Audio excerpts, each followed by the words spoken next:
Alasdair, well, what we know is largely coming from state television and radio, as you've said. They've said that there is going to be an important declaration soon, and the radio has been playing patriotic music. Now, witnesses have been quoted as seeing military vehicles entering the army headquarters in Khartoum. This is the complex which houses the residence of President Omar al-Bashir, who came to power 30 years ago. Now, there are reports from some Arabic channels, notably Al Arabiya, saying that he has resigned, but I must stress that this is unconfirmed at this stage. The context, of course, as you've said, is a week of protests now outside the army complex, with, it seems, army soldiers increasingly taking the side of protesters against government security forces. There have been thousands of demonstrators demanding the president's resignation.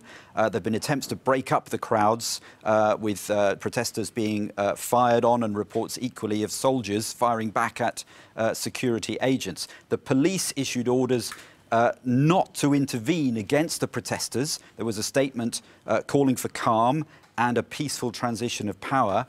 Before last week, of course, this unrest goes back to December, when there was a currency devaluation, austerity imposed, prices rose. The protests were over the cost of living, but have since amplified into demands for the president to quit. He didn't do so. He declared a state of emergency in February.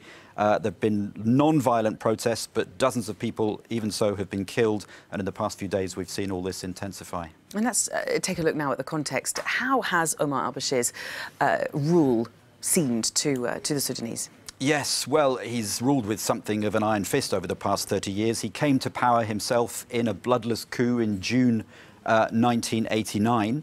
I think we can have a look at the main points here. He was an army commander himself before that, and he has not really tolerated any dissent. Now, he said that he will stand down when his term expires in April next year, but he's insisted up to now that he should go, or that should be carried out via elections rather than because of protests. His goal has been always to keep the country unified, but he failed because in 2011, the country split in two, with South Sudan breaking away. It, of course, has had its own problems, and just this week the Pope has brought together that country's leaders to try to heal divisions. President al-Bashir has been, of course, accused of human rights abuses. There's an international arrest warrant out for him. He's accused of genocide, war crimes, crimes against humanity.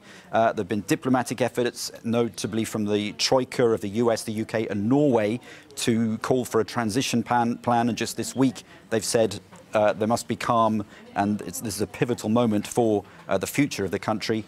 It seems things are coming to a head, and how it ends very much depends on the military. All right, thank you very much.